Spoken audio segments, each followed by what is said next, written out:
Hello and welcome to another Sunday Junk Journal Snacks episode.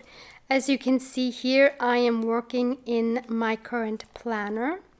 I have a playlist below of my Junk Journal snacks and also of my planner series. So if you want to go check that out, you can find those links below. I am going to be working on several different pages in this planner in this episode.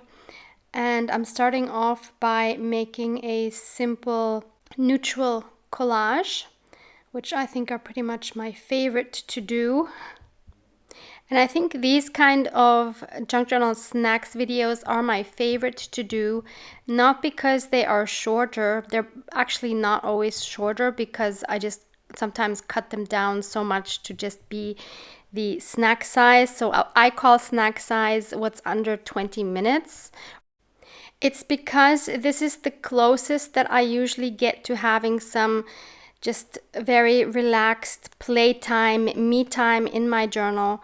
Because when you have a creative business, like a full-time business like I have, where you do everything on your own, from creating the digitals to having your store, doing customer care, technical support, filming and editing the videos and all of that, it's a lot. And I don't really have a lot of time where I can just sit down and play and I don't film it. I'm not complaining. I'm just saying how it is and why I really enjoy these kind of videos, because for me, they are very relaxed.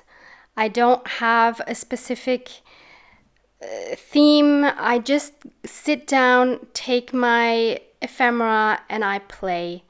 And I always feel good afterwards. I always love looking at the pages that I created. And as I mentioned when I started this kind of planner, the more love and details you put into your planner or journal, it goes for the journal as well, the more love and joy it will give you back. And that is a huge lesson that I learned not too long ago. And it pays off. It really pays off. So that's the first page done already. Now I'm moving on to this little page here. And I seem to be using a lot of Asian script here, Chinese to be specific. I happen to have some beautiful vintage Chinese papers, not a lot. I really, really cherish those. But I just love the look of the Chinese characters. And here I'm using some clear gesso because I wanted to add some distress oxides. This is a new one I have. What was it called? Marigold something. Now I forgot again. You won't see a lot of that afterwards. And this is another fairly new one that I got. What was it? Olive preserves or something? I always look too late what the names are. And this I know is vintage photo, so I'm just kind of smushing them all together on this page. And then I added some more vintage photo directly because that didn't come out strong enough. And then I'm using one of my envelopes from my latest kit, Dreaming of Summer. And it's called Dried Marigold. There we see it. And I'm doing exactly the same thing. This time I'm just dripping it on there. And I just love the way it oxidizes. And here I am using my coffee bubbles. And I just love, love, love the effect. I just discovered that recently. And I have a whole video on that. If you want to see that, you can find that linked below as well. It is so easy and fun. And very quick if you need to polish up a paper, like if you have a blank backside of a print, you need something quick on there, you just put it on and it just always looks good and fun. Here I have this butterfly. I don't know where this is from. This might be from a book page actually. And that is going to live on top of that envelope flap. And I wanted to add some more texture, so I added some of my dyed lemon net, and of course Mr. Van Gogh gets to play as well. So I'm using this leaf stencil. I'm getting asked so much about these stencils, and I get it, they're absolutely fabulous, but they are from Action. I don't even know if Action has them anymore, and you can't buy them online. So I buy these locally, or I bought them months ago. So I'm so sorry I cannot link these. I get why so many people are asking for them. And this went horribly wrong. Apparently the paint was too wet or something. It just looked horrible. So I patched it up with good old gesso. That always works. And what am I actually doing now? I forgot. Yeah, I'm adding another quote. So you can find these quotes linked below as well if you are interested. That was too small for me to read now. And I think that's all I do for that page. See, sometimes it really doesn't take a lot to just put some, fun images in your journal, and that's just such a fun way to customize them.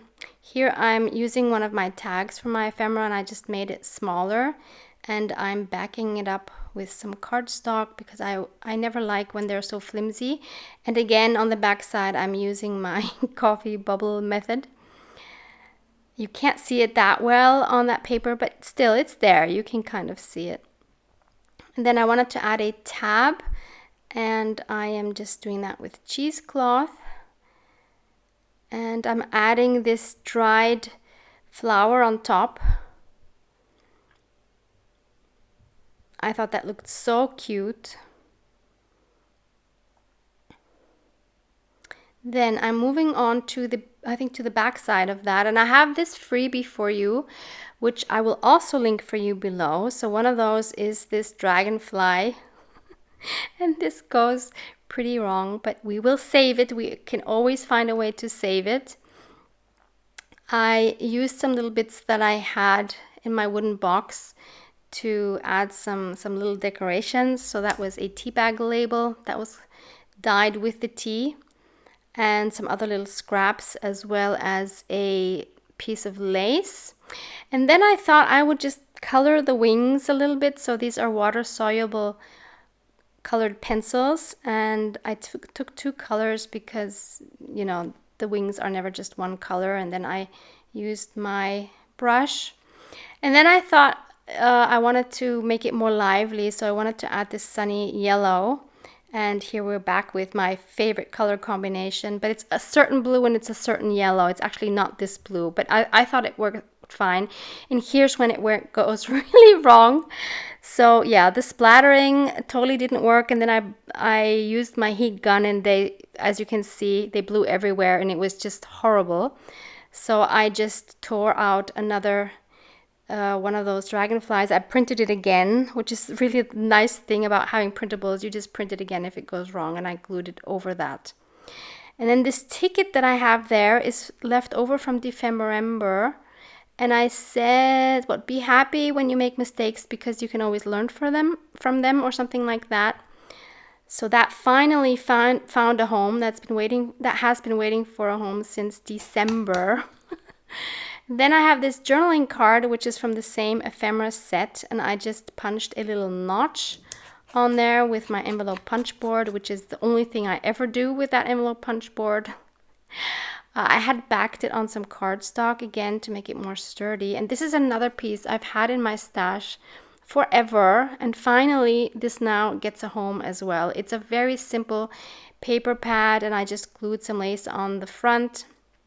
I have this test print out, and I'm just cutting out one of those outlined flowers, and I'm going to stick that on the front. But first I wanted to make the background a little bit more interesting, so I just add some gesso with my finger. And after that was dry, I added my beloved Crackle Stamp CI 116. You can find that linked below as well, from Crafty Individuals. And I'm using black archival ink to make this cool background. I always love the contrast of, something delicate like flowers, and then you have a cracked background. I just love that. And here I had learned my lessons, so I used some gold splatters instead of black splatters. And now I'm just adding the label noted. I will link those labels for you below as well. And that's the front of that pad now. That looks much better than just having a black front side. And that will now live in there.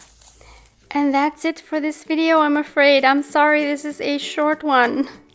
But I hope to see you back here next Sunday. Thank you so much. Love you guys. Mwah, mwah. Is reflecting in your deep blue eyes. The day has begun. You spin around, you laugh to yourself. And I see you shine in every color, resting your head in my arms.